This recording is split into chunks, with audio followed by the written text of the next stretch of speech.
सितारों की वो दुनिया,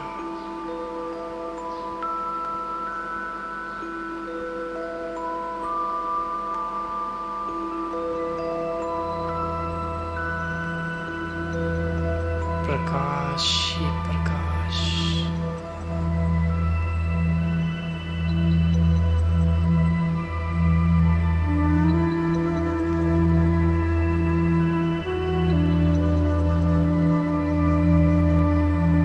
और सामने विराजमान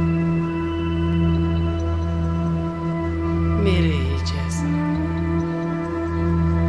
बिंदी मेरा बाबा।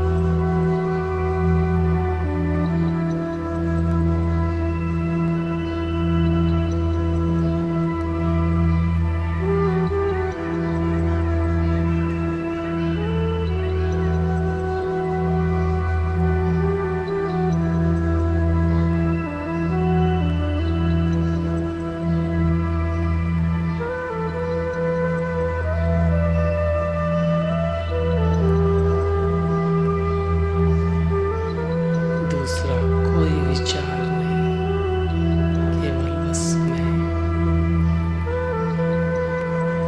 बिंदी।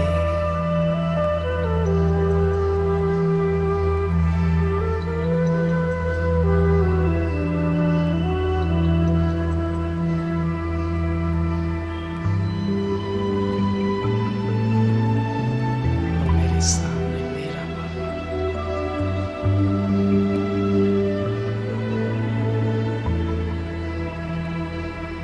बाबा से निकलती हुई पवित्र किरणें मुझे आत्मा पर पड़ते जा रही।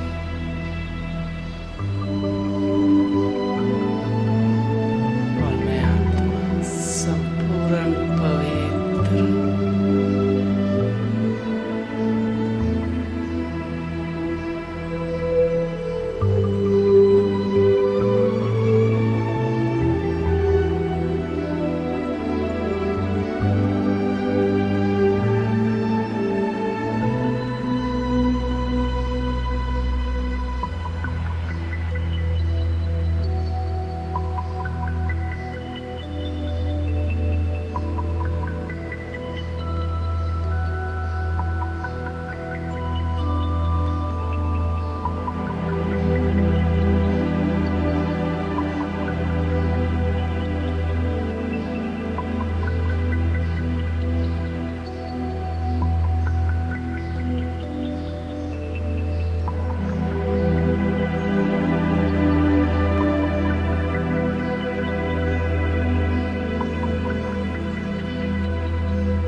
और शुरू होती है यहाँ से मेरी यात्रा।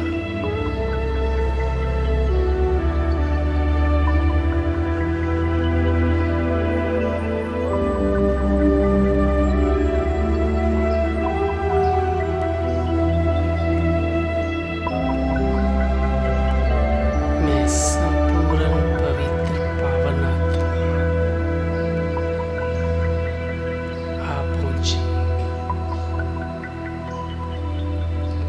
इस सृष्टि रंगमंच पर। सतो प्रधान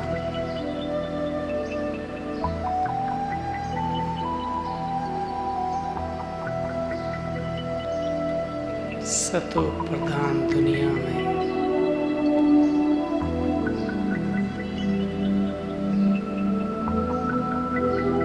जहाँ मेरा शरीर भी सतो प्रधान कंचन काया,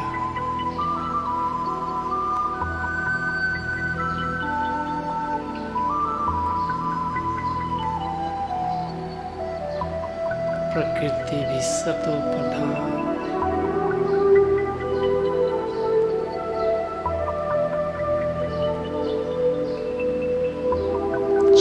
और सतो प्रधानता ही सतो प्रधानता।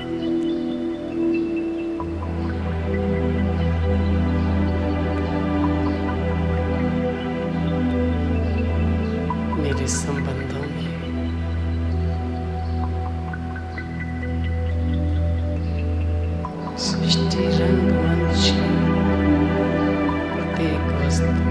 शक्ति वैभव सब सतो प्रधान।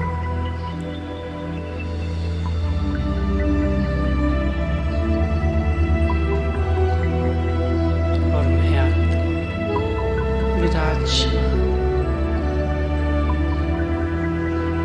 अपनी कंचन काया में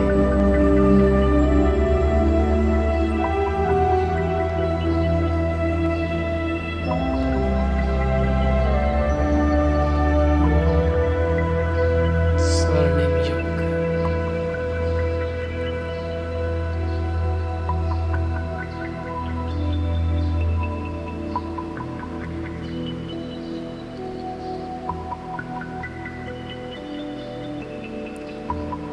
पच्चीसों वर्ष मैंने बिताए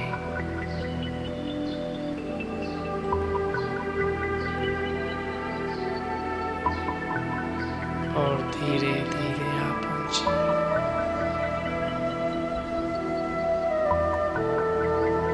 अपने पूज्य स्वरूप में।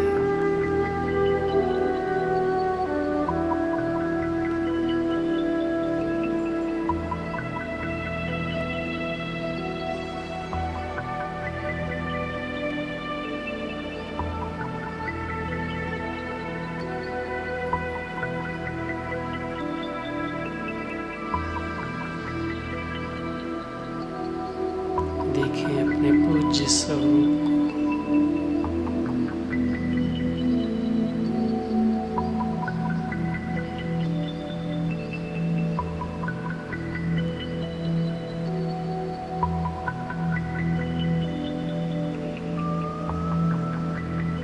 जहाँ मंदिरों में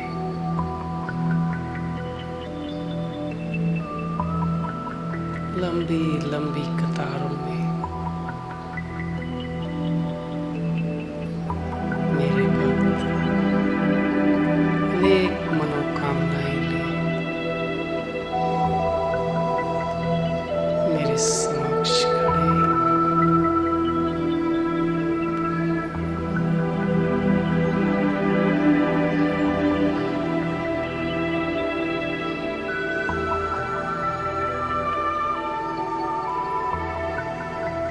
करें तथास्तु।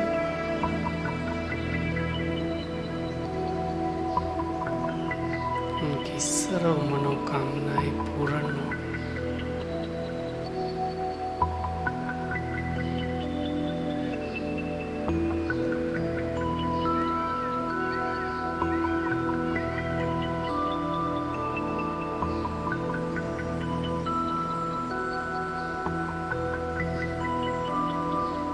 और आप पहुंची में आत्मा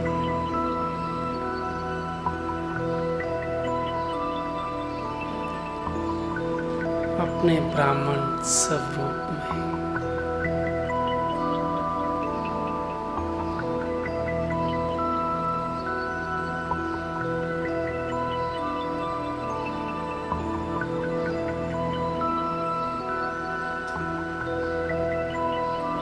गुणगान गाएं अपने भाग्य के। वाह मेरा भाग्य वाह, वारी में आत्मा वाह,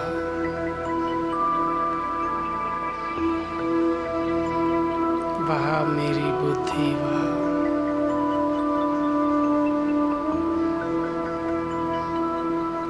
जिसने गुप्त रूप में आए हुए प्यारे मीठे भगवान को पहचान लिया अपने पिता को। वाह वाह मेरा भाग्य वाह,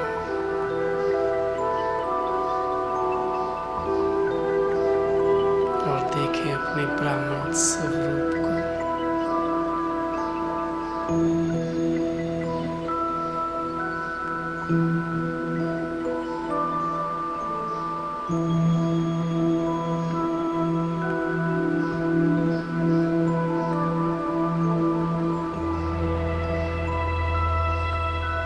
देखें प्यारे मीठे बाप दादा को।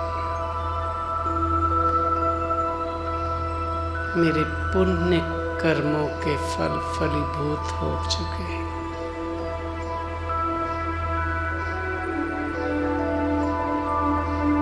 जो स्वयं प्यारे मीठे बाबा ने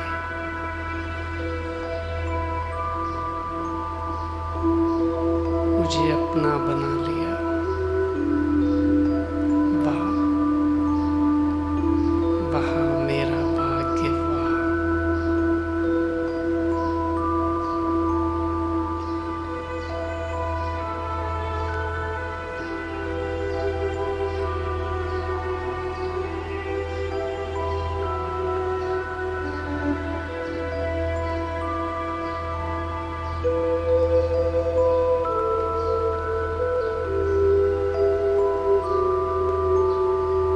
बीत गया ये समय भी और चल दी मैं आत्मा इस देह और देह की दुनिया को छोड़।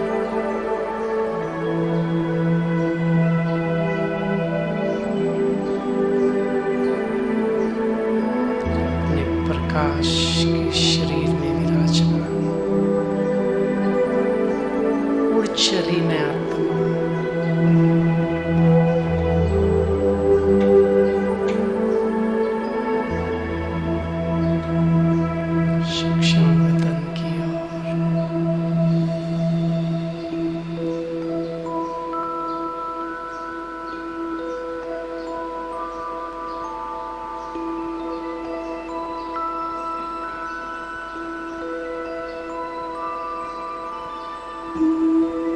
करे मनसा सेवा।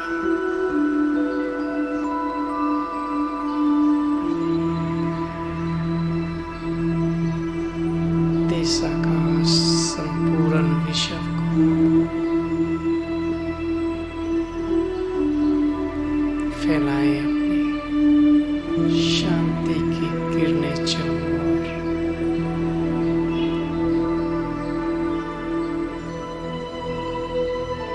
विश्व ग्लोब पर विराजमान मैं फरिश्ता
अंतर मन में ज्योति जगा लो, होगा दूर अंधेरा।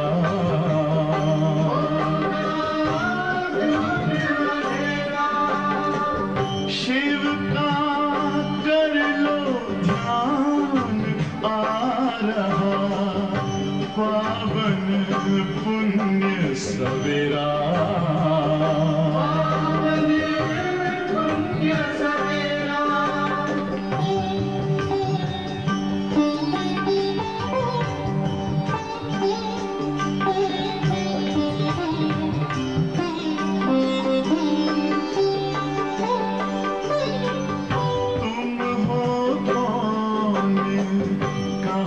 से आए अपने आप को जानो,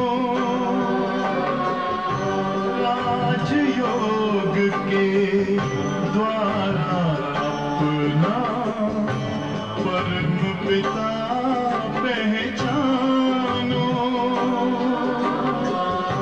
इसी राजपथ पर चलकर पालो अपना बसेरा।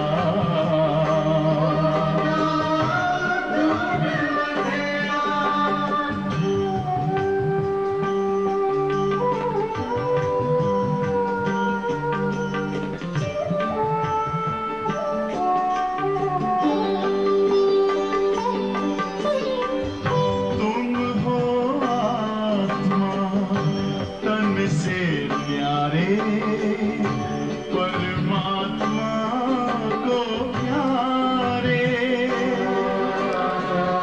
दिव्य गुणों को धारण करके योगी बनो दुलारे।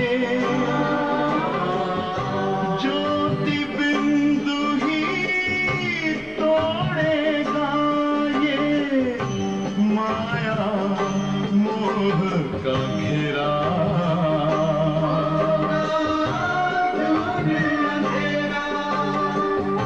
अंतर मन में ज्योति जगा लो, होगा दूर अंधेरा।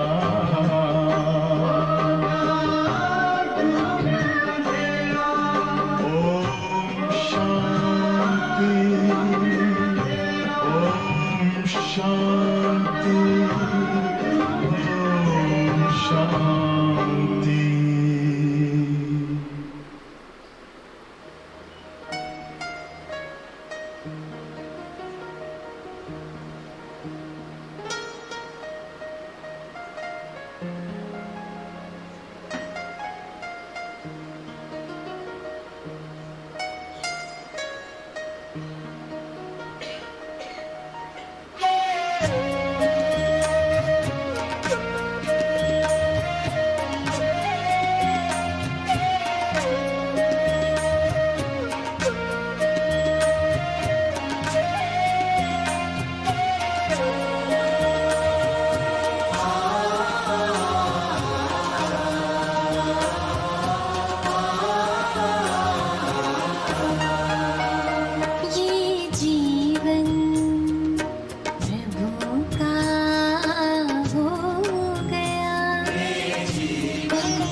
मुझ अपना प्रभु ही जाने, गीते मन ने गाया है। उन्हीं को देखूं, उन्हीं को सोचूं, उन्हीं को देखूं, उन्हीं को सोचूं, उन्हीं संग संग सदा चलना। ये जीवन प्रभु का हो गया।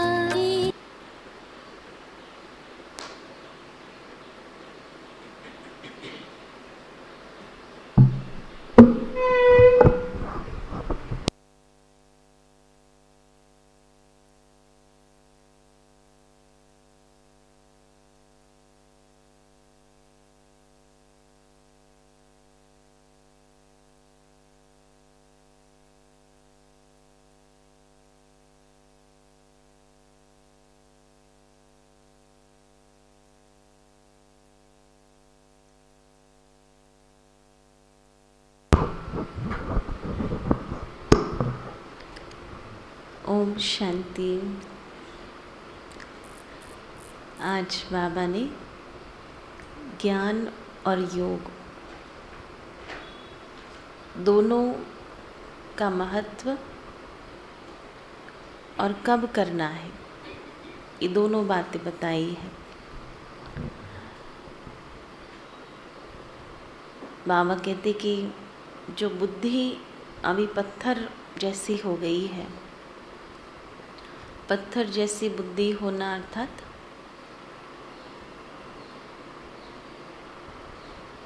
कितने किसी को आप समझाओ कितना भी और नहीं समझते हो तो कहेंगे कि जैसे पत्थर के ऊपर पानी, ना पत्थर में कोई चेंजेस नहीं आते। उसके सामने कोई रोने बैठे, उसके सामने कोई ज्ञान समझाने बैठे, कुछ भी कर ले, लेकिन पत्थर को कोई फर्क नहीं पड़ता, कोई असर नहीं होता।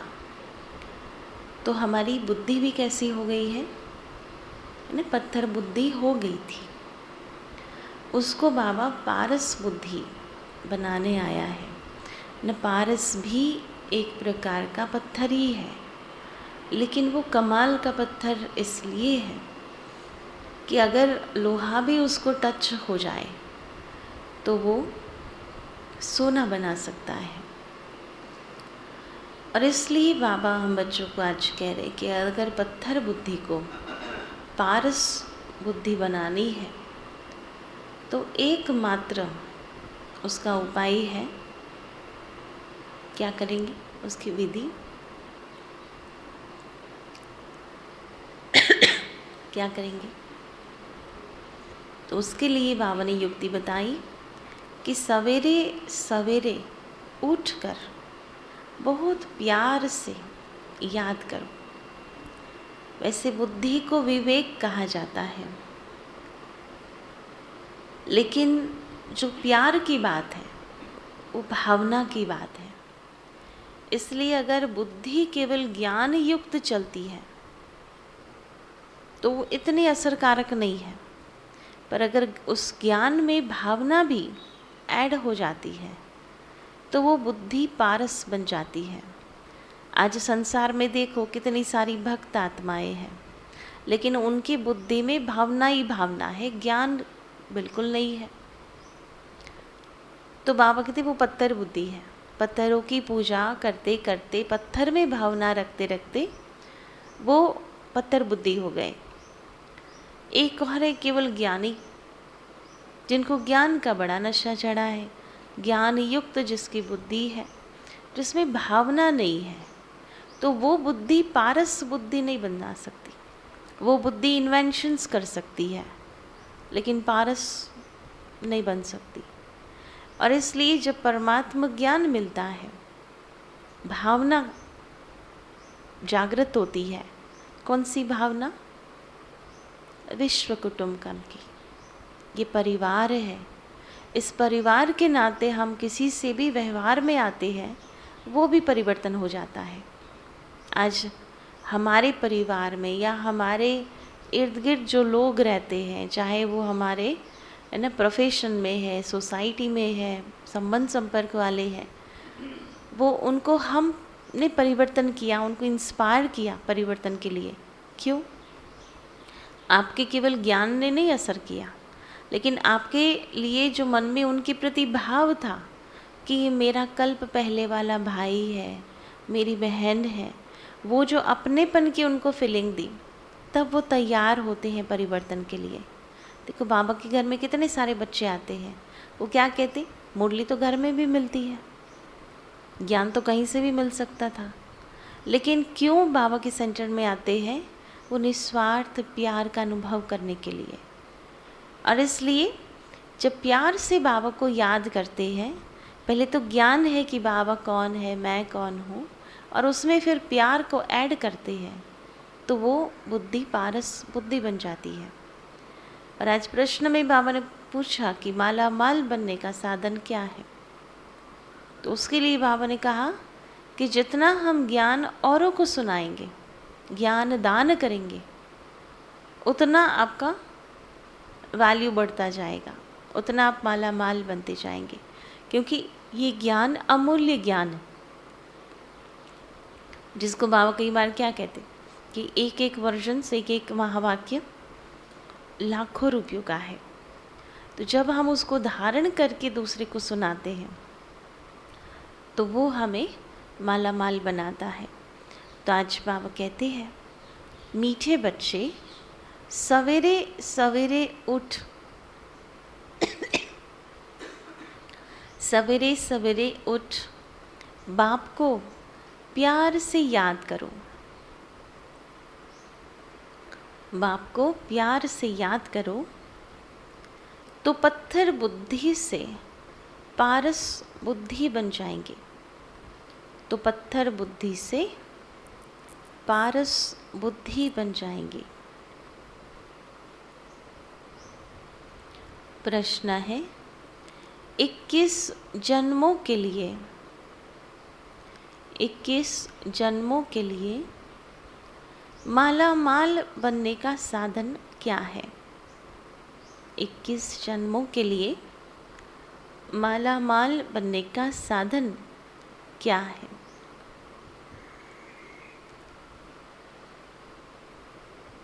उत्तर है, अविनाशी ज्ञान रत्नों का दान करो।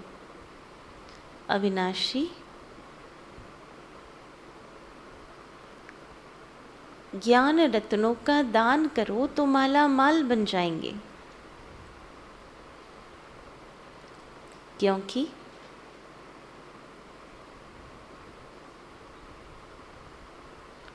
यह एक एक ज्ञान रत्न,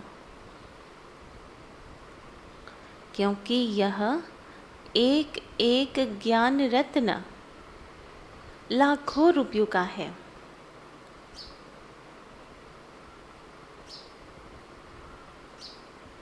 जितना जो दान करेगा, जितना जो याद दान करेगा, बाप की याद में रहेगा, उतना उसे खुशी का पारा चढ़ा रहेगा, उतना उसे खुशी का पारा चढ़ा रहेगा। ये दूसरा प्रश्न है, अपने से कोई पाप कर्म ना हो, अपने से कोई पाप कर्म ना हो, उसके लिए कौन सी परहेज चाहिए? उसके लिए कौन सी परहेज चाहिए? कौन सी परहेज पाप कर्म ना हो उसके लिए?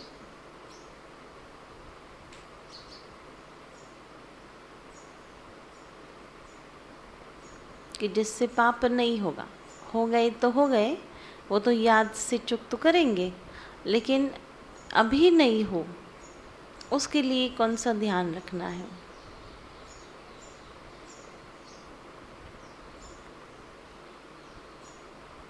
तो बाबा ने बहुत सुंदर कहा है, अन्न की बहुत परहेज चाहिए, अन्न की बहुत परहेज चाहिए। पापात्मा का अन्न अंदर जाने से, पापात्मा का अन्न अंदर जाने से उसका असर पड़ता है। हर एक के सर्कमस्टेंस देख बाप राय देते हैं। हर एक के सर्कमस्टेंस देख बाप राय देते हैं।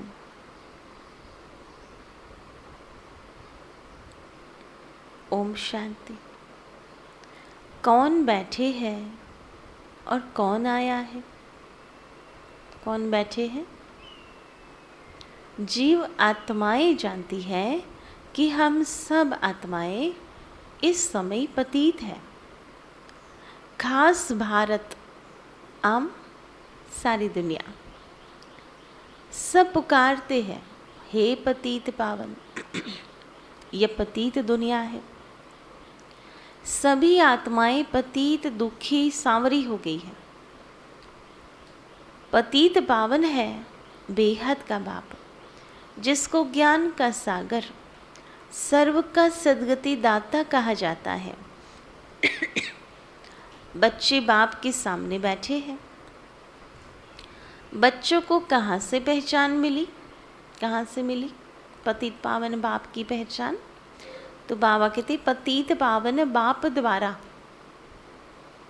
है ना। कोई भी कितना भी कोई अच्छा आपके लिए परिचय दे देवे, जैसे मान लो कोई बहन या भाई मेरा परिचय दे रहे हैं और एक है कि मैं स्वयं अपना परिचय दे रही हूँ, तो लोग विश्वास किस पर रखेंगे?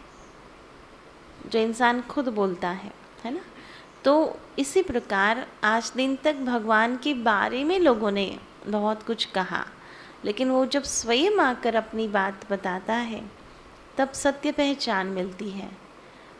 तो पतित पावन बाप द्वारा जब सतयुग था तब वहाँ राजा रानी तथा प्रजा सब पावन थे, सब गोल्डन एज में थे।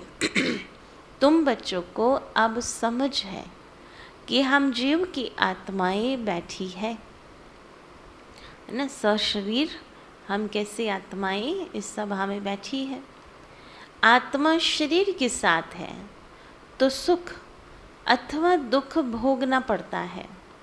आत्मा शरीर में नहीं है तो शरीर को कुछ पता ही नहीं पड़ता, है ना। तब तो फिर उसको जला लो तो भी कोई फ़र्क नहीं पड़ेगा, उसको कुछ भी कर लो कोई फ़र्क नहीं पड़ेगा।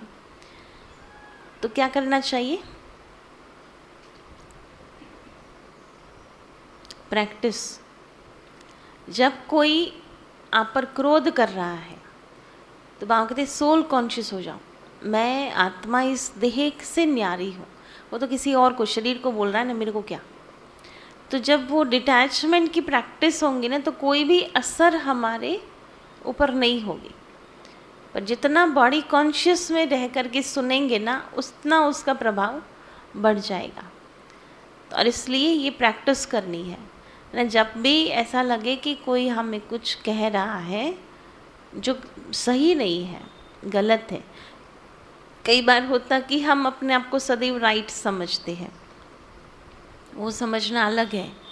लेकिन साक्षी बन करके हम अपने आप को देखें कि भाई हमने सच में गलती नहीं की है और फिर भी कोई कुछ बोल रहा है, कह रहा है, तो उस समय प्रैक्टिस करो। उसकी भी आत्मा देखो, अपनी भी आत्मा देखो, तो उसकी इफ़ेक्ट कुछ याद ही नहीं रहेगा वो क्या बोल के गई, क्या किया उसने। पर जब हम सोल कॉन्शियस होकर बॉडी कॉन्शियस में आकर करते हैं, इतने इन्वॉल्व हो जाते हैं कि वो फिर 10 साल तक भी याद रह सकती है। तो इसलिए बाकी शरीर को अगर आत्मा निकल जाए, आत्मा अलग हो जाए तो शरीर को कुछ भी पता नहीं पड़ेगा। आत्मा एक शरीर से निकल जाए, दूसरे शरीर से कनेक्शन जोड़ती है तो वह चैतन्य हो जाता है। शरीर जड़ है, जड़ भी वृद्धि को पाता है। पहले 5 तत्वों का पुतला बनता है, उनमें ऑर्गन्स आते हैं, तब आत्मा उसमें प्रवेश करती है, फिर चैतन्य बन जाता है। अभी तुम जीव आत्माएं बैठी हो, तुम्हारे सामने बाप बैठे हैं। कौन बैठा है सामने? वह भी परम सुप्रीम आत्मा है और एवर प्योर है ना। वो भी कौन बैठा है सामने? जो परमात्मा परम पवित्र है। अब आप बच्चों को डायरेक्शन देते हैं, बच्चे तुम्हें भी क्या करना है? जैसा वो है नेचुरल है वैसा ही बनाएगा ना। बच्चे तुम्हें भी बाप जैसा पावन बनना है ना। और यूजुअली ये ह्यूमन साइकोलॉजी है। आप जैसे होते हो आप सामने वाले को ऐसा ही बनाने का प्रयास करते हो, तभी आप कंफर्टेबल फील करते हो। एकदम से अलग अलग वैरायटी के साथ रहना पॉसिबल नहीं होता। तो इसलिए हम अपनी सिस्टम में, अपने पद्धति में उसको ढांचे में ढालने का प्रयास करते हैं और उसी को लेकर सारे संबंधों में खींचातान होती जाती है, क्योंकि हमको हमारे जैसा बनाना नहीं है उसको, जो वो बनने वाला है नहीं। तो उसी प्रकार बाबा भी क्या चाहते, जैसे वो परम पवित्र है, पावन है, बच्चों को बाप भी ऐसे ही बनाने आया है। तुम आत्माएं अमर हो, तुम पहले शांति धाम में थी। तुम जानते हो हम आत्माएं शिव बाबा के पास आई है, जिसने ये साधारण शरीर धारण किया है। सिवाय परमपिता परमात्मा के और कोई हो नहीं सकता जो ऐसे बच्चों को बैठ डायरेक्शन देवे। वह तो समझते हैं कि परमात्मा कब आता ही नहीं, वह नाम रूप से न्यारा है। तो कोई क्या समझता कि जितने भी नाम है रूप है वो उसी के हैं। तो वो समझते हैं कि हमारे द्वार पर भगवान किसी भी रूप में आ जाएगा तो हमें हर एक को वही ट्रीटमेंट देनी है। तो तुम बच्चे जानते हो हम फिर से 5000 वर्ष बाद आकर मिले हैं। पहचाना है कि कैसे बाप हमको पावन बनाते हैं। आत्मा के पतित होने से शरीर भी पतित हुआ है, अब फिर पावन बनना है। हम आत्माएं मूल वतन में पावन थी। ऐसे ऐसे अपने आप से बातें करनी है कि कौन से समय पर मैं आत्मा पवित्र थी, पावन थी, कौन से टाइम पर। अनादि स्वरूप में, आदि स्वरूप में, फिर ब्राह्मण स्वरूप में, पूज्य स्वरूप में हमारी प्रारब्ध अना जो पुरुषार्थ किया उसकी यादगार को पवित्र मानकर करते हैं। और फिर ब्राह्मण शरीर भी पवित्र है और फरिश्ता भी पवित्र है। तो ओवरऑल देखने जाए तो पूरे कल्प ही हम पवित्र बनते हैं। तो ऐसे अपने से बातें करना है। विचार सागर मंथन करना है। अभी तुम आत्माओं को पहचान मिली है। हम आत्माएं निर्वाण धाम में थी, फिर सतयुग में आते हो सुख का पाठ बजाने। तुम हो ऑलराउंडर, इसलिए पहले पहले तुमको ज्ञान मिला है। जानते हो शिव बाबा प्रजापिता ब्रह्मा द्वारा ब्राह्मणों की रचना रचते हैं। बाबा कहते हैं तुम जीव आत्माओं को शूद्र वर्ण से ब्राह्मण वर्ण में लाया है। शूद्र से अब तुम ब्राह्मण ब्रह्मा मुख वंशावली बने हो। क्यों बने? ऐसे तो इंसान कुछ बनता नहीं है ना। आप सोचो कि अगर किसी को फ़ायदा नहीं होता हो तो रोज़ उठकर आएगा। कहाँ जाना हो तो कुछ मिल रहा है तभी तो जा रहे हैं। तो बाकी कि हम ब्राह्मण भी क्यों बने? वर्षा लेने। ब्रह्मा मुख वंशावली सिर्फ संगम पर ही बनते हैं। तुम्हारे लिए ही संगम है ना। संसार के लिए तो घोर कलयुग है, लेकिन हमारे लिए ही संगम है।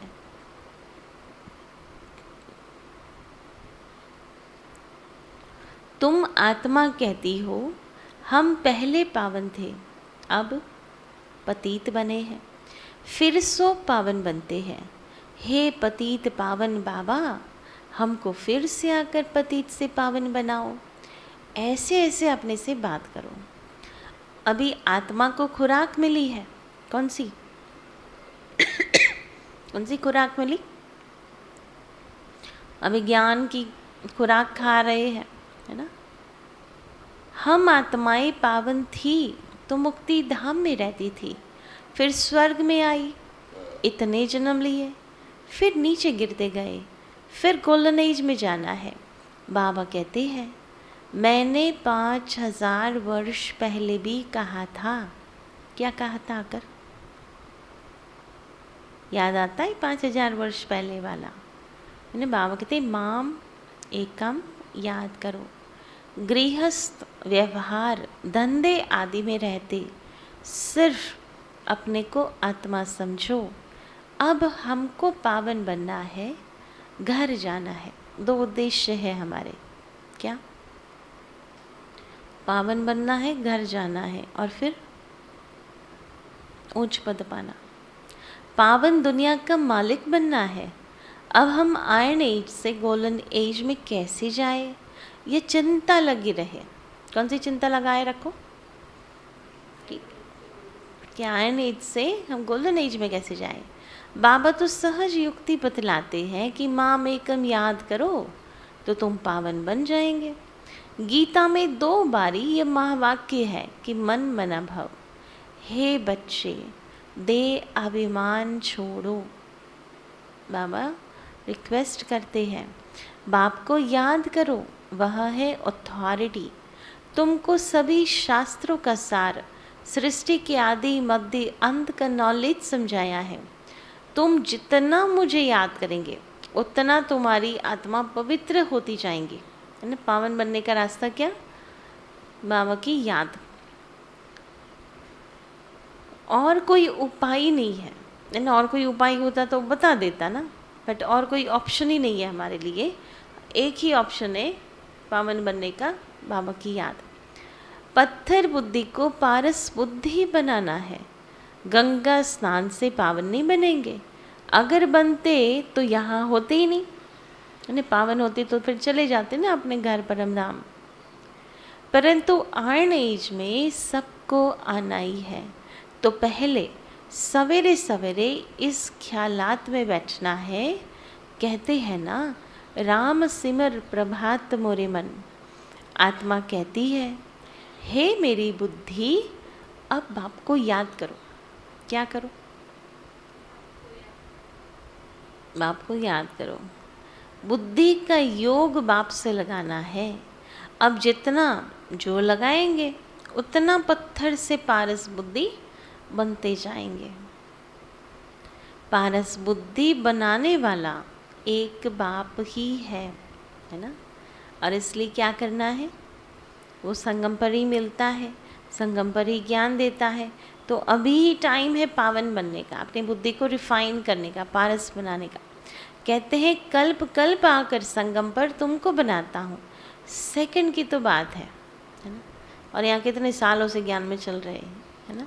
बाबा कहते क्या है? सेकंड की बात है। जैसे डॉक्टर लोग ऐसी दवाइयाँ देते हैं जो फोड़ा अंदर ही अंदर ख़त्म हो जाता है।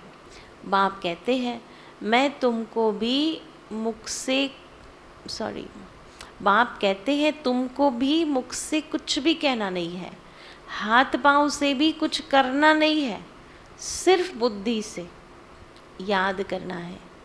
कल्प पहले भी तुमने याद किया था, जिससे विकर्म दग्ध हुए थे।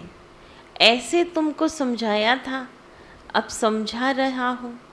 अभी तुमको बाप की याद से पारस बुद्धि बनना ही है। बाप कहते हैं मैं तुम्हारा पतित पावन बाप कल्प कल्प के संग पर आता हूँ श्रीमत देने। हे मेरे मीठे लाडले बच्चे, यह आत्मा सुनती है इन ऑर्गन्स से।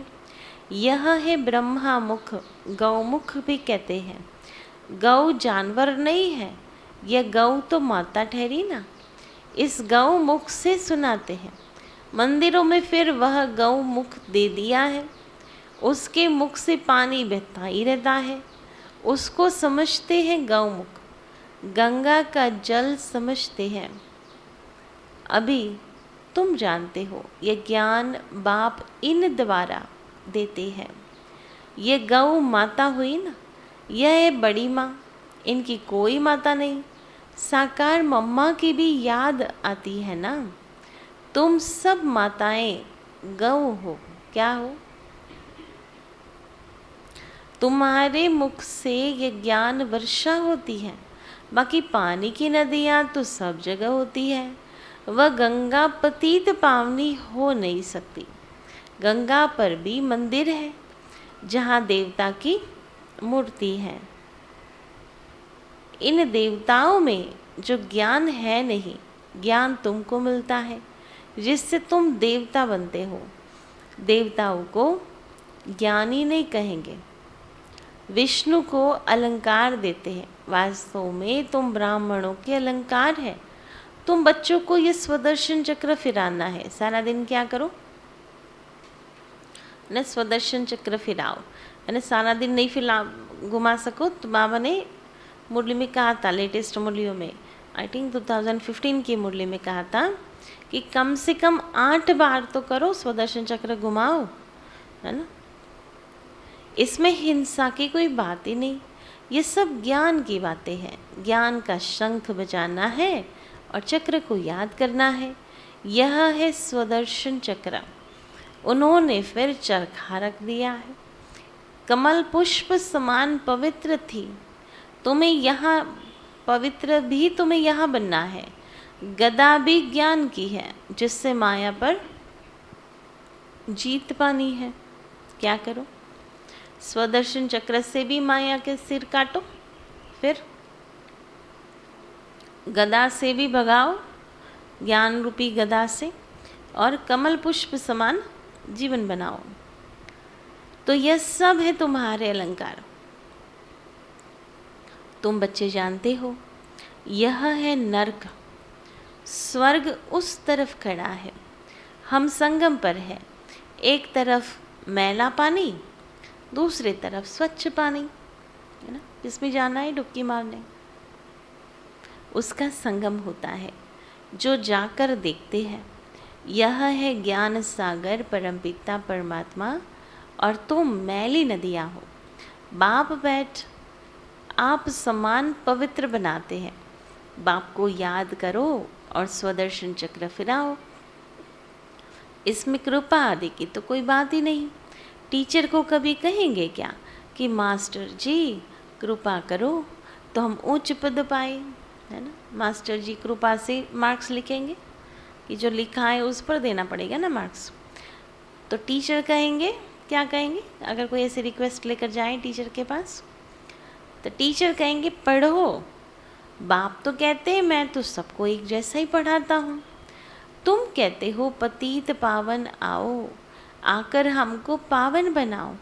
तुम इस ड्रामा के एक्टर हो और ड्रामा के आदि मध्य अंत क्रिएटर डायरेक्टर का पता ही नहीं है ना। किसी को ज्ञान सुनाने की शुरुआत करनी हो, है ना, तो धीरे धीरे समझाओ कि ये ड्रामा है ना। पहले तो उसको ये यकीन कराओ कि ये विश्व रंगमंच है जिस पर हम लोग एक्टिंग करते हैं और इसका डायरेक्टर मुख्य एक्टर कौन है। तुम तो पत्थर बुद्धि हो, है ना। ऐसा किसी को बोलना नहीं है कि तुम पत्थर बुद्धि हो, ये समझने की बात है। तो कई बार बोल देते हैं ना, क्योंकि फिर कहते हैं कि ऐसा नहीं बोला जाता था कि भगवान ने बोला, है ना। भगवान बोल सकता है, उसके बच्चे हैं हम सभी, लेकिन हम नहीं बोल सकते। तुम तो पत्थर बुद्धि हो। अभी तुम बच्चे बाप को जानने से पारस बुद्धि बन जाते हो। तो बाप कहते हैं सवेरे क्या करो, सिर्फ आधा पौना घंटा बैठ ये विचार सागर मंथन करो। पॉइंट्स तो तुमको बहुत सुनाते हैं, उन्होंने तो 18 अध्याय बैठ बनाए हैं भक्ति मार्ग में, फिर ड्रामानुसार ये शास्त्र आदि होंगे। अब तुम बच्चों को पुरुषार्थ करना है। अमृत वेले उठ, अपने साथ बातें करनी है। क्या करो? अमृत वेले उठ, अपने से बातें करो। अब हमको बाप को याद कर पावन बनना है। माला का दाना बनना है, बाबा की याद से पवित्र बनेंगे। जितना पवित्र बनते और बनाते जाएंगे उतना खुशी का पारा चढ़ जाएगा। यह अविनाशी ज्ञान रत्नों का दान औरों को देना है। साहूकार लोग दान पुण्य करते हैं ना, तुम हो अविनाशी ज्ञान रत्नों के दानी। कौन है हम? अविनाशी ज्ञान रत्नों के दानी। एक एक रत्न लाखों की वैल्यू का है। तुम जितना पवित्र बनते हो 21 जन्म के लिए माला माल हो जाता है। तुम जब पारस बुद्धि थे तो सुख शांति संपत्ति सब थी। अभी पत्थर बुद्धि होने में सब खत्म हो गया। अब आप कहते हैं अपने को आत्मा निश्चय कर सवेरे उठने की अभ्यास डालो, है ना। अभ्यास डालना बहुत इम्पोर्टेंट है। समय अच्छा है। अंधियारी रात में मनुष्य घोर पाप करते हैं। अभी तुमको पावन बनना है। तुम 100% निर्विकारी थे। अभी आत्मा में खाद पड़ी है, वह निकलेगी योग भट्ठी में, योग अग्नि से। इस ज्ञान और योग की समझाने का विनाश नहीं होता है। थोड़ा सुनने से भी प्रजा में तो आ ही जाएंगे। बाप तो कहते हैं बच्चे पूरा वर्षा लो, कल्प पहले मुआफिक, वही राजा वही प्रजा आदि बनेंगे। अज्ञान काल में भी दान पुण्य करते हैं तो राजाई घर में जाकर जन्म लेते हैं। कोई कर्मों अनुसार गरीब के घर में जन्म लेते हैं। बाप बैठ कर्म विकर्म अकर्म की गति समझाते हैं, है ना। कौन किसके घर में जन्म लेगा वो कौन निर्धारित करता, है ना, कर्म। सतयुग में कर्म अकर्म हो जाता है क्योंकि माया ही नहीं है। यह है रावण राज्य, वह है राम राज्य। अभी रावण राज्य का विनाश हो, सतयुग की स्थापना हो रही है ना। एक बार दादी जी ने पूछा था, आई थिंक रतनमणि दादी जी आए थे महादेव नगर। उस समय पुराना नारायणपुरा का सेंटर था, बहुत वर्षों पहले की बात है। तो हम टीचर्स को मिल रहे थे, तो दादी ने पूछा था कि बाबा मुरली में कहता है कि माया, बाप तो है ही सर्वशक्तिवान, लेकिन माया भी सर्वशक्तिवान है।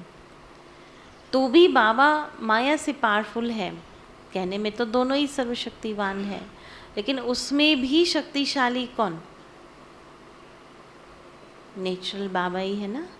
तो दादी ने कहा प्रूव करो, समझाओ कैसे बाबा सर्वशक्तिवान है, कैसे है?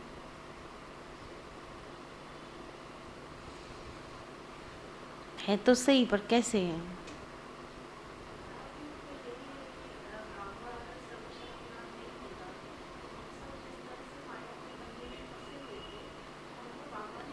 तो निकलना नहीं राइट। बाबा हम बच्चों को माया के पंजे से छुड़ाते हैं, इसलिए वो सर्वशक्तिवान है। और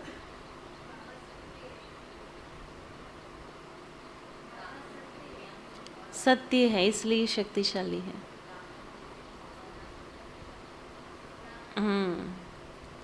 है ना, क्योंकि सर्वशक्तिवान माना सर्वशक्तिवान, माया भी तो सर्वशक्तिवान है ना। झूठ के राज्य में तो उसका ही राज है।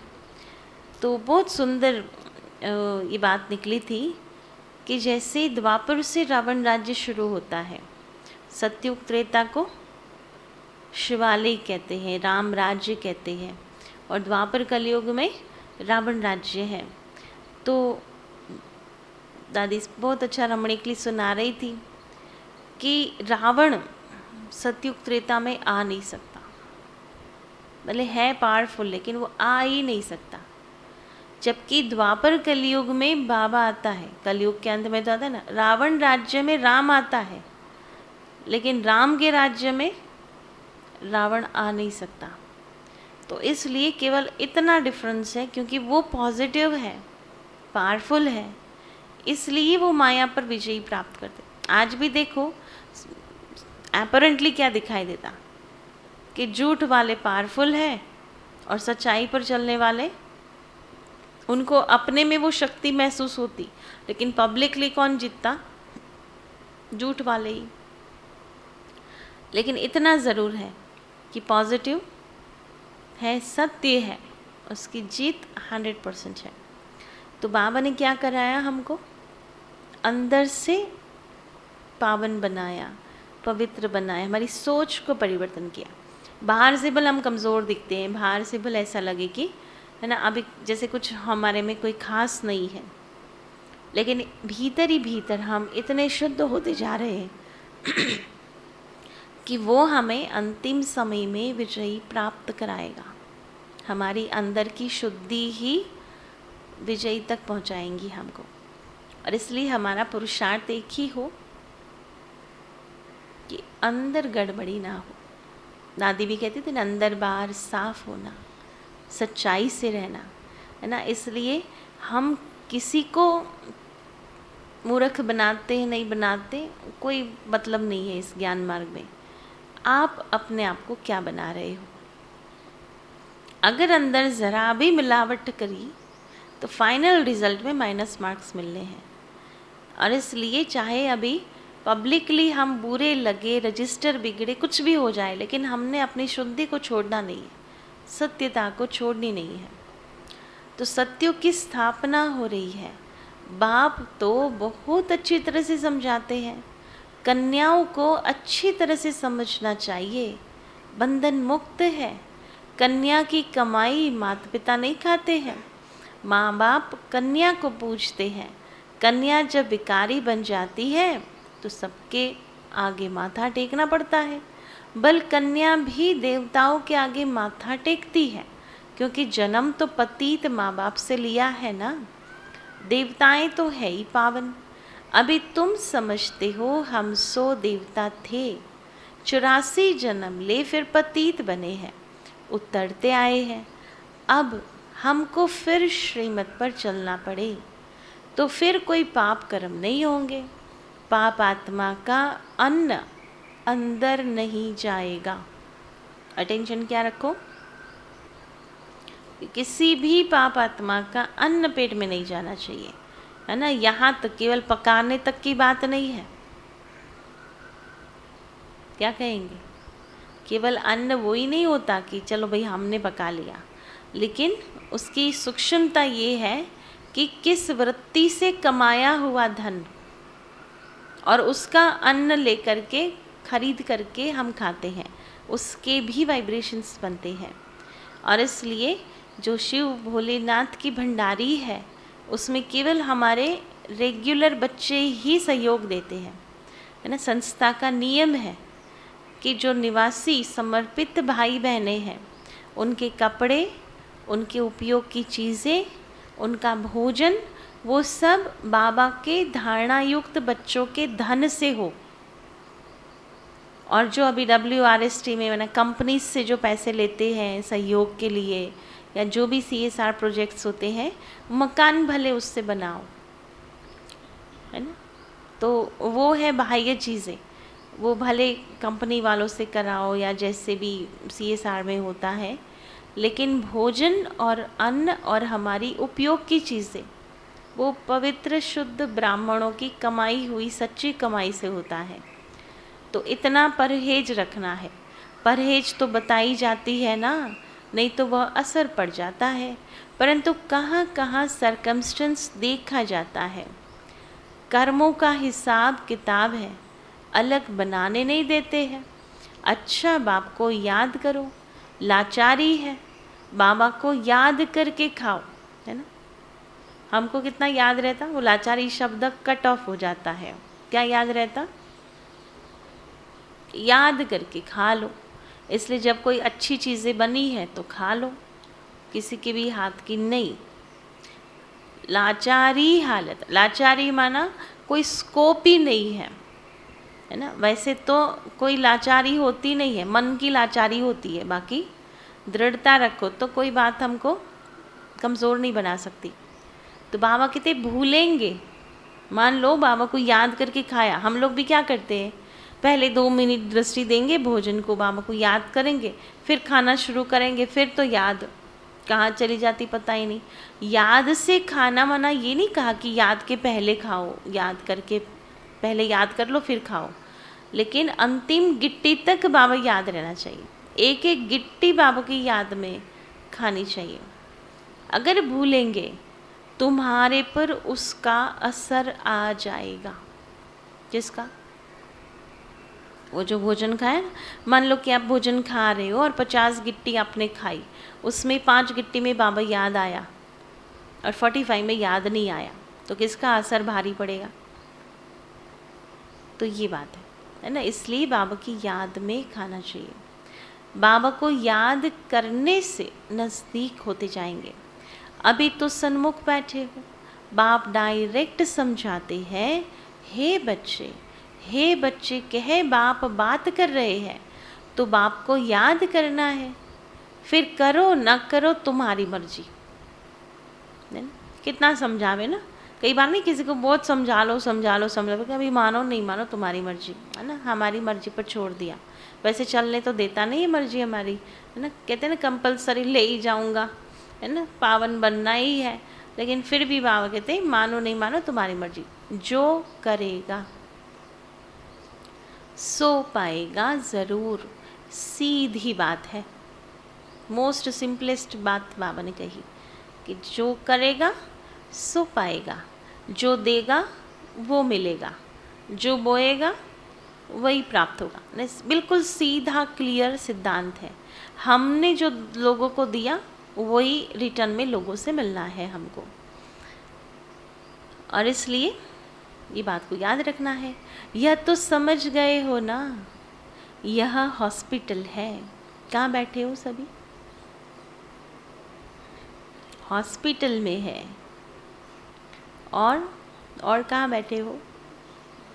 हेल्थ वेल्थ की यूनिवर्सिटी भी है। इसमें सिर्फ 3 पैर पृथ्वी चाहिए बस। बेहद का बाप देखो कैसे पढ़ाता है, कितना निरअहंकारी बाप है। पतित शरीर, पतित दुनिया में बैठ तुम बच्चों से कितनी मेहनत कर रहे हैं। हमको तो रोज आकर जिस कुर्सी पर बैठते हैं, अगर उस पर कोई बैठ जाता है तो भी ज्ञान मुरली बुद्धि में नहीं जाती ना, बाउंस चली जाती है, क्योंकि बार बार वही बात चलता कि ये मेरी कुर्सी पर बैठ गया, है ना। और आप देखो बाबा जहाँ बैठते वहाँ सफाई नहीं हो, एकदम गंदी जगह पर आपको बिठा दे तो कितना टाइम बैठेंगे आप? तो बाबा कहते पतित दुनिया, पतित शरीर में बैठा हुआ है वो परम शुद्ध आत्मा, परम पवित्र आत्मा, वो पतित शरीर में आकर के कितनी मेहनत कर रहा है हमारे लिए। हमको तो कोई कल कुर्सी हटा कर कहे कि नीचे बैठना है तो कहते सेंटर पर नहीं जाएंगे, नीचे क्यों बैठे, है ना, ऐसे वैसी जगह पर क्यों बैठे। तो ये है कि हमारा बैठना कितना इम्पोर्टेंट है हमारे लिए, और बाबा कैसे बैठ कर के हमको कितनी मेहनत कर रहे हैं। बच्चे फिर से तुम अपना वर्षा ले लो। क्या प्यार से समझाते हैं कि अपना वर्षा फिर से ले लो। हम साक्षी हो, देख रहे हैं। कौन? हम नहीं, वो, है ना। बाबा देख रहे हैं हम कैसे ले रहे हैं, कौन कौन अच्छा पुरुषार्थ कर रहे हैं। इसमें सिर्फ 3 पैर पृथ्वी चाहिए। कलकत्ते में सेंटर है, कितनों का कल्याण हो रहा है। जो आपस में मिलकर सेंटर चलाते हैं उनको भी तो पद मिल जाता है। क्लास जितना कमरा हो जिसमें सब क्लास सुन सके, बस। हमको तो गोल्डन एज में जाना है, सिवाय याद के और कोई उपाय है ही नहीं। बाप कहते हैं बच्चे अपना और दूसरों का कल्याण करना है। तुम यह हॉस्पिटल खोलो, तुमको यहाँ बहुतों की आशीर्वाद मिलेगी। मनुष्य कॉलेज खोलते हैं औरों के लिए, खुद तो नहीं पढ़ते ना। अब देखो जो भी ट्रस्टीज़ होते हैं जो स्कूल या कॉलेज खोलते हैं वो जाकर रहेगा, जिसने धर्मशाला बांधी वो जाकर रहेगा क्या वहाँ, है ना। और यहाँ कितना वंडरफुल है, जो खोलते हैं वो पढ़ते भी है ना। जो भी जिस प्रकार से खोला जाता तो वहीं पर रहते हैं। खुद तो नहीं पढ़ते हैं ना, तो उनको दूसरे जन्म में अच्छी विद्या मिल जाती है। बाप कहते हैं चाहे गरीब हो चाहे साहूकार हो, 3 पैर पृथ्वी का प्रबंध हो, जिसमें बैठ ज्ञान और योग सिखलावे, पत्थर से पारस बनावे। कहते हैं बहन भाई बनाते हैं, विष का वर्षा छुड़ाते हैं। संसार में तो कहते हैं। फिर दुनिया कैसे चलेगी? यह तो तुम बच्चे जानते हो कि वहाँ यह दुनिया कोई भोग बल की नहीं है, वहाँ तो योग बल से बच्चे पैदा होते हैं। अब तुम उस नए विश्व के मालिक बनते हो। अच्छा, इतना है योग बल, है ना। सतयुग में भले योग बल से बच्चे पैदा होंगे, लेकिन अभी योग बल से एटलीस्ट हमारे संस्कार तो परिवर्तित हो जावे, हमारा स्वभाव परिवर्तित हो जाए, हमारे कार्य सिद्ध हो जावे, है ना। तो इतना तो योग बल हो अभी। अच्छा, मीठे मीठे सिकिलधे बच्चों प्रति माता पिता बाप दादा का याद प्यार और गुड मॉर्निंग। रूहानी बाप की रूहानी बच्चों को नमस्ते।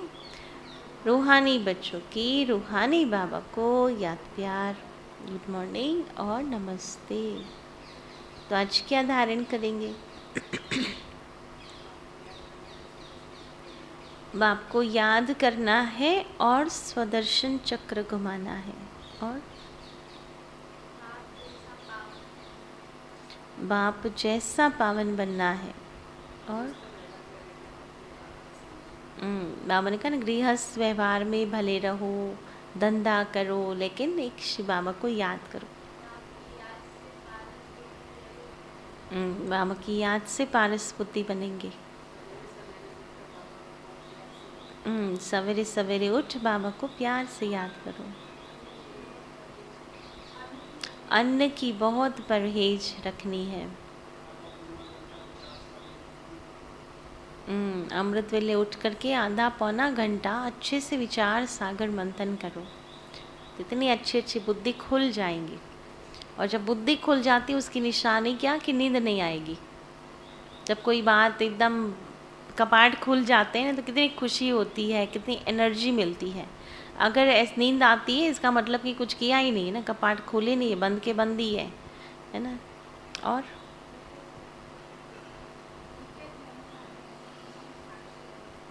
नए इस शरीर से न्यारी आत्मा हो, इसकी प्रैक्टिस करो। पहली पॉइंट है सवेरे उठने का अभ्यास डालना है। पहला स्टेप क्या है? पहले उठो तो सही, उठे ही नहीं तब तो दूसरा स्टेप पहुंचेगा ही नहीं ना। तो पहला है सवेरे उठने का अभ्यास डालना है। सवेरे सवेरे उठ विचार सागर मंथन ज़रूर करना है, ये दूसरा स्टेप है।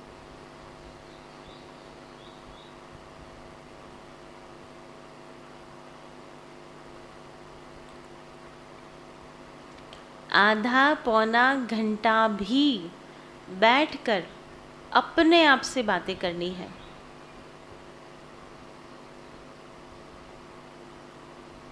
आधा पौना घंटा बैठकर भी अपने आप से बातें करनी है। बुद्धि को ज्ञान से भरपूर करना है।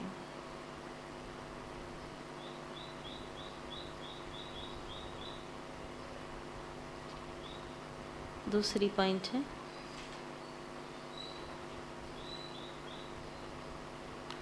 बहुतों की आशीर्वाद लेने के लिए, बहुतों की आशीर्वाद लेने के लिए 3 पैर पृथ्वी पर, बहुतों की आशीर्वाद लेने के लिए 3 पैर पृथ्वी पर कॉलेज व हॉस्पिटल खोल देनी है।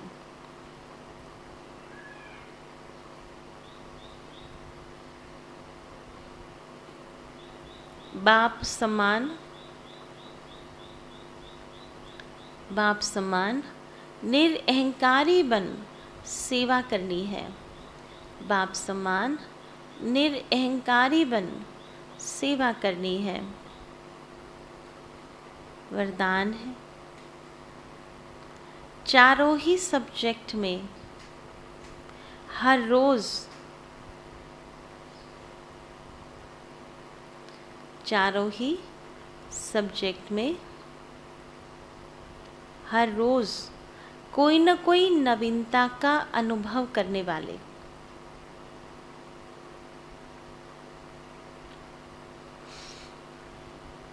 तीव्र पुरुषार्थी भव।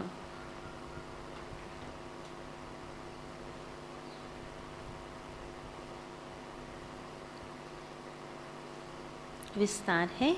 ज्ञान में नवीनता का अर्थ है समझदार बनकर चलना, अर्थात जो अपने में कमी है उसे खत्म करते जाना। क्या नवीनता लानी है ज्ञान में? ऐसे नहीं कि बहुत अच्छी अच्छी नवीन पॉइंट्स निकाल करके सुनानी है दूसरों को, लेकिन ज्ञान की नवीनता है अपनी कमी को खत्म करना।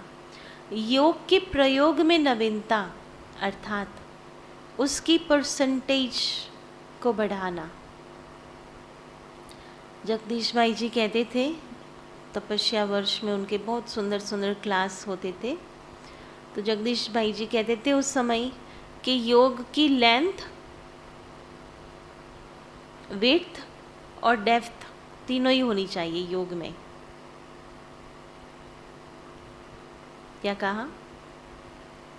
योग की लेंथ, विड्थ और डेप्थ।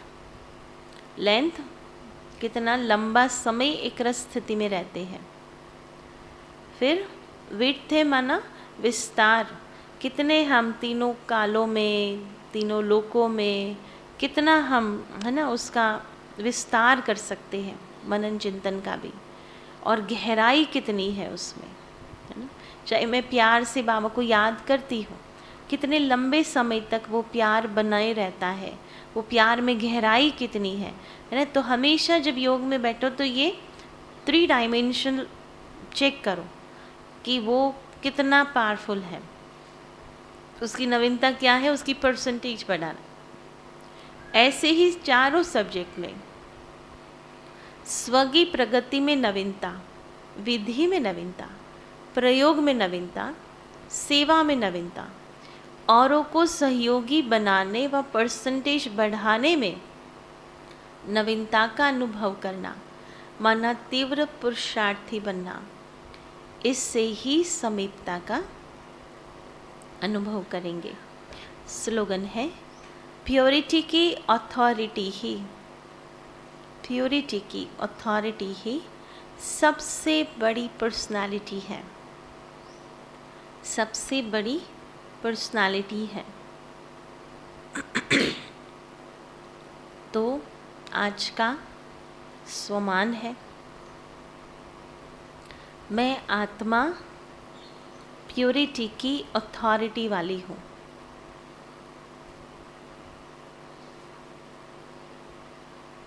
चिंतन रहेगा चारों ही सब्जेक्ट में कितने प्रकार की नवीनता कर सकते हैं।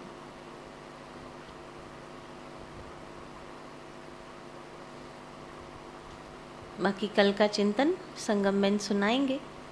बाकी आज शाम को प्रोग्राम है 7:30 से 9:30 बजे तक, गणेश चतुर्थी का, और उसमें डांसेस भी है, सॉन्ग्स भी है, तो आध्यात्मिक रहस्य भी है।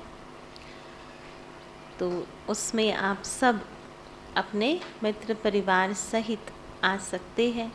सबको आने का निमंत्रण है। जो जो जानते हैं कि ब्रह्मा कुमारीज़ का किसी ने ज्ञान लिया होगा, कोई जानता होगा, तो उन सबको आपको निमंत्रण देना है।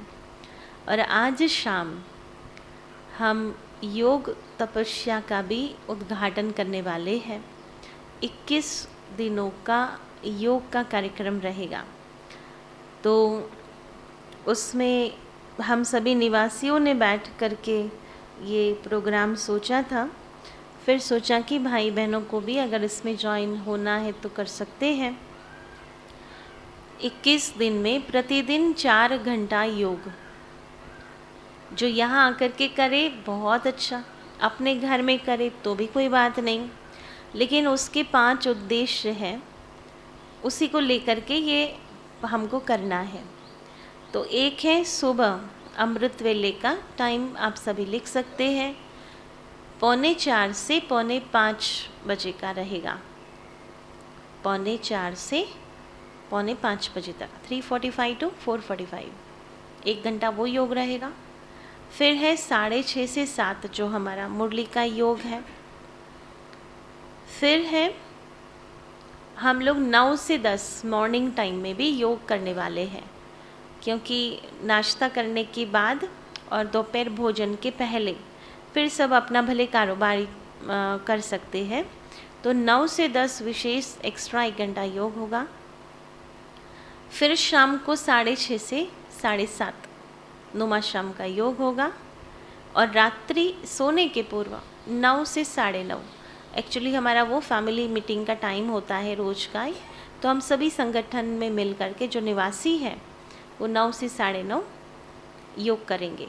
तो ऐसे करके 4 घंटे होते हैं। अमृत वेले का 1 घंटा, 9 से 10 का 1 घंटा, 6:30 से 7:30 नुमा शाम का 1 घंटा, और 6:30 से 7 जो आधा घंटा मॉर्निंग में हमने योग किया वही आधा घंटा हम 9 से 9:30 रात्रि को करेंगे। तो ऐसे 4 घंटा 21 दिन तक अगर हम योग करेंगे तो 84 आवर्स का ये योग तपस्या का कार्यक्रम है। उसमें फिर जितने करते जाएंगे आप मुझे व्हाट्सएप पर लिखते जाएंगे। जैसे मान लो कि आप बैठे और आपने योग किया, तो जैसे बैठने के बाद आप उठो उसी समय मुझे व्हाट्सएप पर आप मैसेज डालेंगे कि हमने इतना योग किया। तो 21 सितंबर को सबका मिला जुला कितना आवर्स होता है वो डिफाइन होगा। अभी तो आवर वाइज 84 का है टारगेट, और इसमें विशेष रूप से जो पॉइंट्स हमने लिए हैं, तो 4 घंटों के लिए 4 प्रकार के संकल्प हैं। वैसे 5 है पर हमने 1 को क्लब कर दिया। एक है कि सेंटर हम लोग बैठे थे और जब दादी का मैं सुन रही थी भट्ठी में कि दादी कोई भी कार्य जो इम्पॉसिबल लगता था वो योग के माध्यम से पॉसिबल करती थी। यहाँ इतने टाइम से हम लोग सेवाएं करते हैं, बहुत अच्छी अच्छी सेवाएं हुई भी हैं, लेकिन ये एरिया जो है हमारा जिसमें ट्रांसफरेबल जॉब्स वाले और पेइंग गेस्ट हॉस्टल्स हैं ज़्यादा, तो लोग आते हैं और चले जाते हैं, मतलब ठहरते नहीं हैं। ज्ञान लिया, परिवार के परिवार चले गए, बाहर से भी परिवार आए ज्ञान में चलने वाले, वो आए कंटिन्यू किया और फिर ट्रांसफ़र हुई तो चले गए। तो इस प्रकार से भवन में सारी बातों की संपन्नता है, हर प्रकार से बहुत सुंदर रीति से सेवाएं, सेवा साथी, भवन का एग्जिस्टेंस और प्रेजेंटेशन सब कुछ अच्छा है। केवल एक जो खाली कुर्सियाँ दिखती हैं वो इसकी एक माइनस पॉइंट है, जो कभी कभी वो खेद लगता है उसका। तो सबसे पहला संकल्प हमारा ये रहेगा कि हम यहाँ की संख्या, क्वालिटी और क्वांटिटी दोनों के लिए योग करेंगे। एक होता है वारिस बाबा के धारणा युक्त बच्चे मिले और संख्या भी बढ़े। ये कब करना है? ये रहेगा शाम को 6:30 से 7:30 के योग का टारगेट, जिसमें हम विश्व सेवा के प्रति ये वाइब्रेशंस फैलाएंगे। जो शाम को 6:30 से 7:30 वाला है वो विश्व के लिए होगा। सुबह 6:30 से 7 वाला जो है वो नवरंगपुरा के लिए होगा, है ना। यहाँ की रोज आकर के विजुलाइज करो कि सारी कुर्सियाँ जितनी भी डली हैं वो भरपूर है, भरी हुई है, और बहुत सुंदर लोग ज्ञान अमृत पान कर रहे हैं, है ना। तो ऐसे करते करते हमको 21वें दिन सारी कुर्सियाँ भरी हुई मिलनी चाहिए। तो ऐसे करके ये योग करना है। तो एक संकल्प ये है क्वालिटी और क्वांटिटी वाला जो मॉर्निंग 6:30 से 7 का होगा। और उसी के कनेक्टेड दूसरा संकल्प है कि विश्व में बाबा प्रत्यक्ष हो। ये पॉइंट शाम को भी होगा 6:30 से 7:30 वाला, कि विश्व के ग्लोब पर बैठ करके जो भी ब्राह्मण आत्माएं हैं जो और धर्मों में कन्वर्ट हो गई है, भटक चुकी है, बाबा का ज्ञान लेकर के छोड़ दिया है, उन सब आत्माओं का आवाहन करना है कि अभी अपने ब्राह्मण वृक्ष में, झाड़ में, प्लांट में आ जाओ वापस, है ना। ऐसे करके आह्वान करना है, बुलाना है, आत्माओं का आह्वान करना है। तो ये शाम का रहेगा।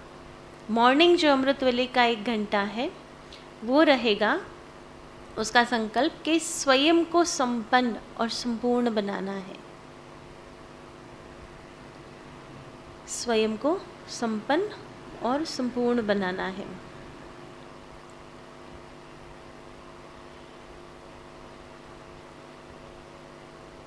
और शाम को जो रात्रि को हम 9 से 9:30 योग करेंगे, क्योंकि वो हमारी फैमिली मीटिंग होती है जिसमें हम सेवाओं के बारे में भी प्रोग्राम्स के लिए सोचते हैं, प्लानिंग करते हैं, चार्ट भी देते हैं एक दूसरे को, कोई कमी पेशी हो तो हम लोग शेयर भी करते हैं, वो सब उसी में होता है।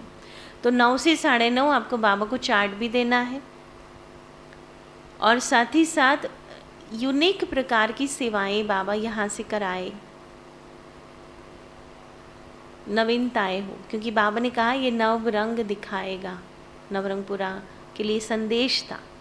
और आज दिन तक जितनी भी बड़ी बड़ी सेवाएं हमने की है वो यज्ञ में प्रथम बार की थी। जैसे लॉन्गेस्ट लेटर टू गॉड किया था, वो एशिया बुक ऑफ रिकॉर्ड्स बना था हमारा। पीस पेंटिंग किया था, वो इंडिया में लार्जेस्ट पीस पेंटिंग हमारा था।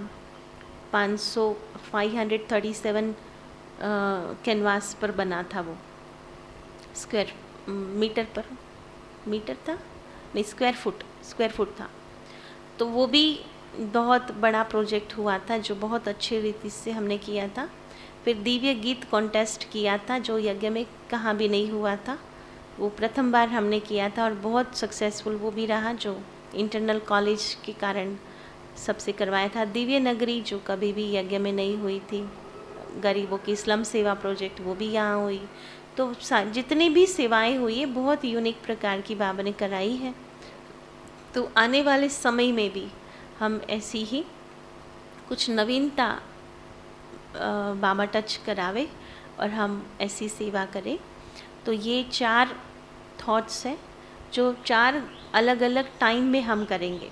तो सुबह हो गया स्व के लिए, 6:30 से 7 हुआ नवरंगपुरा के लिए, 9 से 10 एक बच्चा जिसमें आप करेंगे योग, तो उसमें मिला जुला जो भी आपको थॉट आता है वो कर सकते हैं, लेकिन उसमें आप यूनिक सेवाओं का भी कर सकते हैं। I think we will do that. 9 से 10 जो हम मॉर्निंग में बैठेंगे वो नवीन प्रकार की सेवाएं बाबा कराए, क्योंकि उस समय आपको मंथन करना पड़ेगा, नहीं तो वो नाश्ते के बाद सोने का भी टाइम होता है। तो इसलिए आप सेवाएं, जो भी नवीन प्रकार की सेवाएं आपके दिमाग में आती हो, आपको वो लिखना है और फिर 21 डेज़ के बाद आपको लिख करके हमको देना है। जो भी आपको बाबा ने टच कराया है हमको लगेगा हम भी शेयर करेंगे।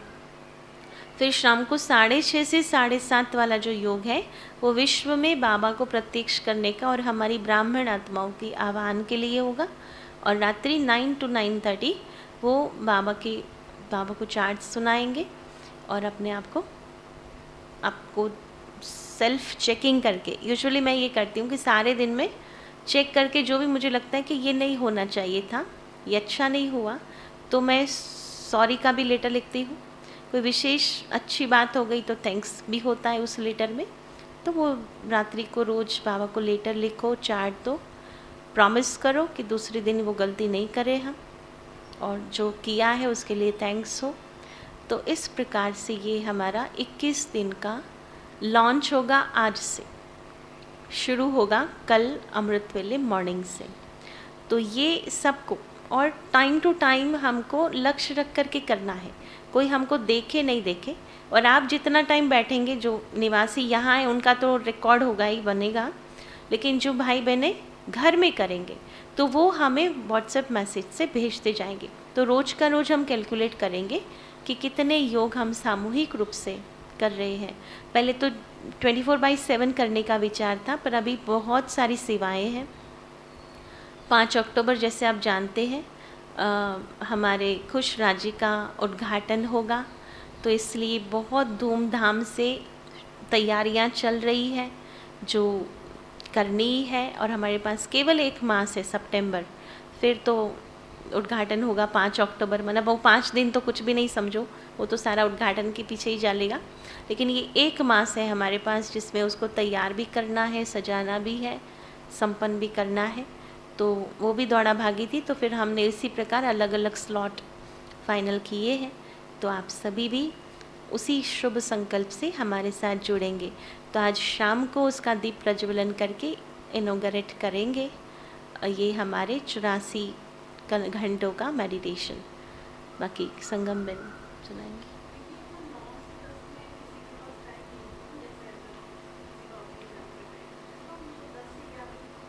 कर सकते हैं, हाँ हाँ, वो 1 घंटा फ्लैक्सिबल रहेगा, एनी टाइम कर सकते हैं। चलो 9 से 10 का जो योग है वो 9 से 10 हो तो अच्छा है, पर नहीं होता है तो डे टाइम में एनी टाइम करके फिर मुझे आप लिख दीजिए कि मैंने इस घंटे में योग किया, तो वो फ्लैक्सिबल रखेंगे। ठीक है। ओम शांति। कल चिंतन का टॉपिक था अविनाशी पद खाता जमा करने की विधि क्या होगी। एक है जमा करना, दूसरा है लीकेज को चेक करके उसको लीकेज ना हो ऐसा मेंटेन करना।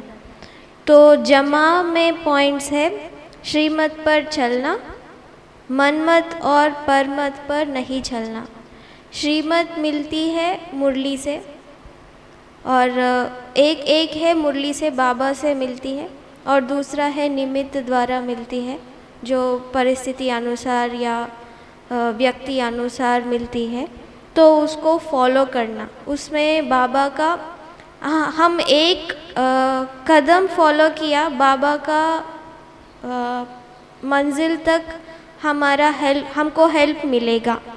तो श्रीमत से कभी नुकसान नहीं होती है, उससे भला ही होती है। बाबा मुरली द्वारा श्रीमत देते हैं, और योग धारणा से खाता जमा हो जाता है। सेवा भी आती है योग में ही, क्योंकि योग युक्त हमको कर्म करना है। तो योग और धारणा से हमारा खाता बढ़ जाता है, मतलब जो जोली है उसमें खजाना बढ़ने के लिए योग और धारणा है। और जैसे कि आज बाबा ने बोला कि हाथ पैर से भी काम नहीं करना है, सिर्फ बुद्धि से काम करना है। मतलब सिर्फ बाबा को अपनी बुद्धि से याद करना है।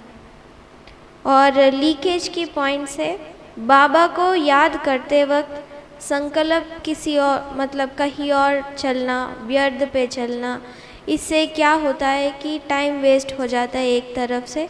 दूसरी तरफ से संकल्प जब चलता है वो पॉजिटिव ही नहीं चलता, ऑलवेज नेगेटिव भी चलता है और अननेसेसरी भी चलता है।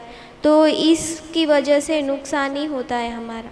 जब संकल्प में कोई भी विचार आता है तो एक ना एक दिन वो बोल में और कर्म में आ जाता है, तो ये माइनस हो जाता है। जैसे कि बाहर का एग्ज़ाम्स आपने देखा होगा, माइनस मार्क्स भी होते हैं, है ना।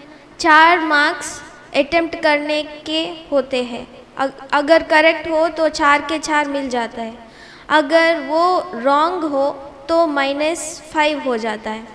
ऐसा माइनस मार्क्स भी मिलता है ना बाहर। तो ऐसा ही कर्म में भी माइनस मिलता है। तो माइनस की वजह से ज़्यादा नुकसान होता है हमारा। हम आगे